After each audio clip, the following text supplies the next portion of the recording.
Welcome to the Inner Citadel. There is a war inside us, a silent, constant, civil war. A part of us that craves peace, and a part that thrives on chaos.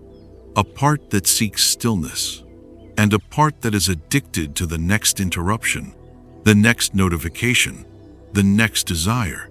We are pulled in 1,000 directions at once, pulled by our ambitions, which tell us to strive for more, pulled by our fears, which tell us to shrink and hide, pulled by our anger, which demands to be heard, pulled by our appetites, which demand to be satisfied. Right now, we are a kingdom in rebellion against itself, and so we feel anxious, we feel divided, we feel exhausted. We are at war with ourselves, and so, by extension, we find ourselves at war with the world. The meeting that gets canceled is not just an inconvenience, it is a personal insult. The driver who cuts us off is not just another person, they are an enemy. The unexpected bill is not just a problem to be solved, it is a catastrophe, a sign that the universe is conspiring against us. We live in a state of friction, a state of disharmony, and we spend our lives seeking a solution. We look for it in a new job, a new city, a new relationship, a new possession. We believe that if we can just change our external circumstances, this inner war will finally end. But the war is not out there. The war is in here. And the solution, the path to peace, is not to change the world, but to heal the division within ourselves. A man who sat on the throne of the most powerful empire on earth understood this more than anyone. He was Marcus Aurelius, the Roman emperor. A man who, from the outside, seemed to possess everything. He had total power. He had limitless wealth. He commanded legions. And yet, his private journal, the book we call the Meditations, is not a record of his power. It is the raw, intimate record of his own inner war. He was a man surrounded by chaos, by plague, by constant warfare on the frontier, by betrayal, by the crushing weight of 1,000,000 decisions.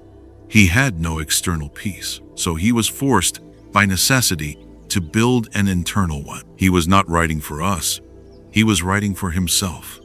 In the cold, pre-dawn hours, in a tent on the edge of a battlefield, he was writing to remind himself how to be sane, how to be good, how to be whole, when the world was falling apart. And in that struggle, he distilled the entire goal of Stoic philosophy into one beautiful, perfect equation. It is the secret to peace, the blueprint for the citadel. He wrote, "He who lives in harmony with himself lives in harmony with the universe." Let us spend our time today inside this single, profound sentence. It is a journey in two parts, the inner work and the outer result, the cause and the effect. Part 1. He who lives in harmony with himself. What does this mean? What is this self we must be in harmony with? It is not the self of our fleeting emotions. It is not the self of our animal appetites. The Stoics had a specific name for this true self, the hegemonikon, the ruling faculty. It is the part of you that can reason, the part that can choose, the part that can observe your anger and decide not to act, the part that can feel a wave of fear and choose to act anyway. For the Stoics, this is the divine spark within us. It is the quiet, rational king who is meant to sit on the throne of our inner world. But in most of us, that king is in exile. The throne has been usurped. The inner kingdom, our soul, is a city in chaos, run by rebellious mobs. The mob of fear storms the gates, demanding we hide. The mob of desire loots the treasury, demanding we acquire more. The mob of anger burns the marketplace, demanding retribution. The mob of pride builds statues to itself, demanding validation. This is the state of disharmony. This is the civil war. The person who is in the grip of a rage is not in harmony with himself. He is a slave to his anger. The person who is paralyzed by anxiety is not in harmony with himself. He is a prisoner of his fear. The person who is obsessively scrolling, looking for the next hit of validation, is not in harmony with himself. He is a puppet of his desire. To live in harmony with oneself is to end this rebellion. It is the long, difficult, daily work of restoring the rightful king to the throne. It is the work of philosophy. It is the practice of observing these passions when they arise, the anger, the fear, the desire, and greeting them not as masters to be obeyed, but as subjects to be ruled. It is the act of using our reason to examine them, to ask of our anger, did this event truly harm my inner self, my character, or only my ego?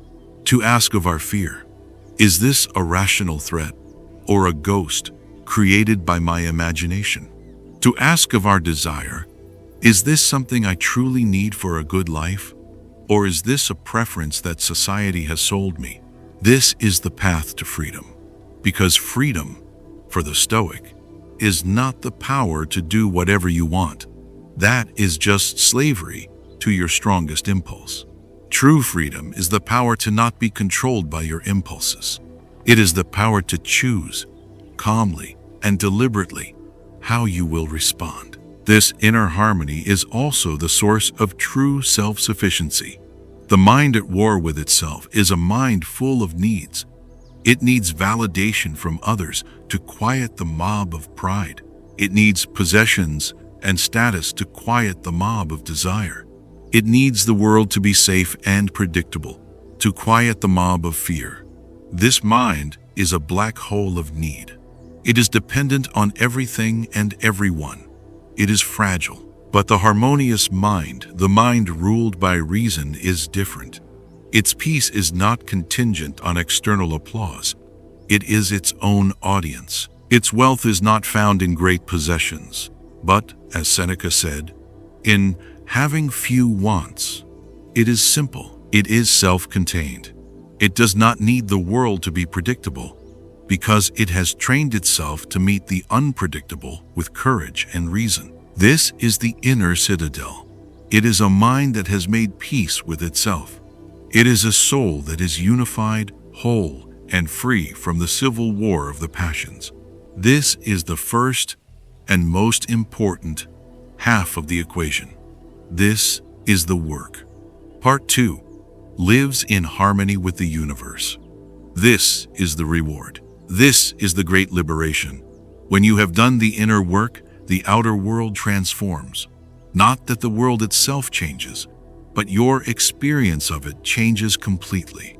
What is the universe Marcus is talking about? For the Stoics, the universe, or the logos, is not a random, chaotic void. It is a single, rational, interconnected system. It is nature. It is fate. It is the grand, unfolding tapestry of cause and effect. It is, in a word, reality. And it is completely, utterly, and perfectly indifferent to your personal preferences.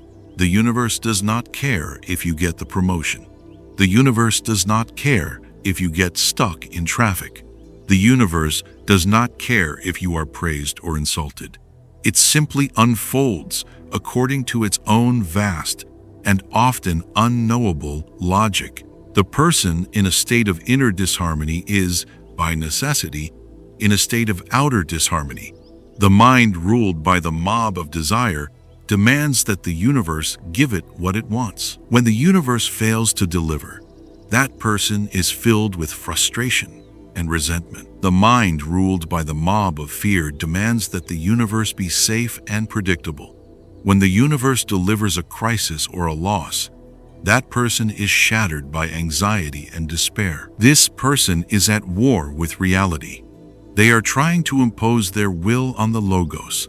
It is a fight they are guaranteed to lose every single day. But the person who has achieved inner harmony is different. The mind ruled by reason has quieted the mobs. It has few desires and fewer fears. It is self-sufficient. And because it does not need the universe to be any specific way, it is finally free to accept the universe exactly as it is. This is the great Stoic peace. It is the end of the war with reality. When you are in harmony with yourself, you can look at the traffic jam not as a personal assault, but simply as traffic, a part of the logos, an indifferent event, and you can choose to be peaceful within it. You can look at a public criticism not as a threat to your existence, but as just an opinion, the words of another, also part of the logos. And you can choose to be tranquil. You can face a loss, a failure, even a pandemic, not as a cosmic punishment, but as reality, a harsh and painful part of the tapestry, but a part nonetheless. And you can find the strength to act with virtue, courage, and compassion, even in the heart of the storm. This is amor fati, the love of your fate. It is not a passive surrender. It is an active, affirmative, and joyful yes to reality. It is the deep understanding that you cannot control the events of your life. You can only control your response. And the person who is in harmony with himself is the only one who has the freedom to choose that response well. This is the ultimate simplicity. The person at war with himself needs the world to be a complex, perfect, supporting structure. The person in harmony with himself needs nothing. He can be at peace in a palace or a prison. He can be at peace in silence or in a storm. He can be at peace in the digital noise of the 21st century. He can observe the chaos of the social media feed without being pulled into its war of opinions. He can pursue his ambitions with diligence, but without a desperate, soul-crushing attachment to the outcome. He can love other people, not for the validation they give him, but for who they are. He can feel the deep, natural pain of loss, but he does not add the second, self-inflicted wound of suffering, the judgment that this should not have happened. He accepts what is, because he has first accepted himself. This is the journey. It is not an outward journey to a distant, peaceful land. It is an inward journey to the quiet, rational center of your own soul. The goal is not to change the universe. The goal is to harmonize the self. When the civil war within finally ends, the war with the world simply dissolves. That is the great promise of the Stoic path. That is the power of the citadel. He who lives in harmony with himself lives in harmony with the universe. The walls of this citadel are new. Our journey here is just beginning. If these words helped you find your center, join us and continue the work